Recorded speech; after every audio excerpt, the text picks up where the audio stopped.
الحمدللہ رب العالمین والصلاة والسلام علی رسولہ الکریم۔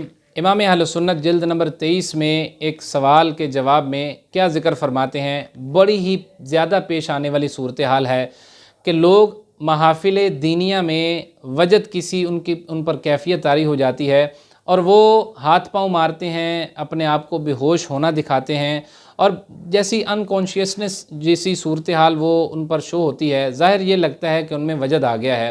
اس حوالے سے امام اہل سنت فتاوی رضویہ میں ارشاد فرماتے ہیں کہ دیکھیے اس میں 3 صورتیں بنتی ہیں۔ سب سے پہلی حقیقی وجد ہے کہ جو واقعی اس میں دل بے اختیار ہو جائے، اعضاء اور جوارے کام نہیں کرتے، جیسے جیسے وہ اللہ تبارک و تعالیٰ کی بارگاہ کے قریب ہوتا ہے وہ ویسے دنیا سے بالکل اس کا لگاؤ ختم ہو جاتا ہے۔ یہ صورت، اس پر تو کوئی کلام ہے ہی نہیں، یہ واقعی حقیقی صورت ہے۔ نمبر 2 جو صورت ہے وہ یہ ہے کہ بناوٹی صورت ہو، جسے ہم وجد نہیں تواجد کہتے ہیں۔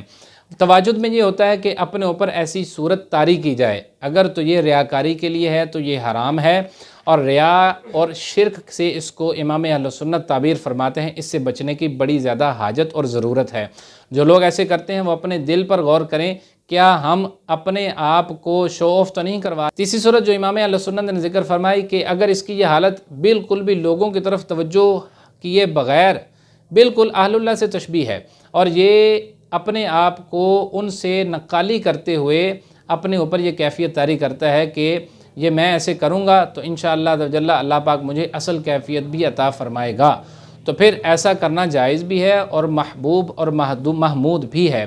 اس میں امام غزالی رحمۃ اللہ تعالی کے مطابق احتیاط یہ کرے کہ ایسا کرنا تنہائی اور خلوت میں مناسب ہے، جلوت میں ایسا نہیں کرنا چاہیے، کیونکہ لوگوں کو بدگمانی سے بچا آپ نہیں سکتے۔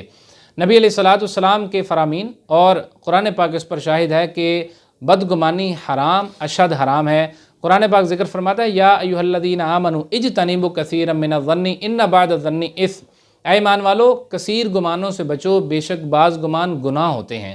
سرکار علیہ السلام کی حدیث پاک ہے، فرمایا ایاکم الظن فإن الظن اکذب الحدیث، فرمایا کہ برے گمان سے بچو کیونکہ گمان جو ہوتا ہے وہ باتوں میں سے سب سے جھوٹی ترین بات ہے۔ تو اگر ہم کسی کو دیکھتے ہیں کہ یار اس پر وجد طاری ہو گیا، وہ ہاتھ پاؤں مار رہا ہے، بے ہوشی کی حالت ہے، تو اس کو ہم یہی تصور کریں کہ یہ شو آف نہیں کروا رہا، ریاکاری نہیں کر رہا، دکھلاوا نہیں کر رہا، بناوٹ نہیں ہے، بلکہ یہ نقالی کر رہا ہے یا اصل کیفیت اس پر طاری ہو چکی ہے۔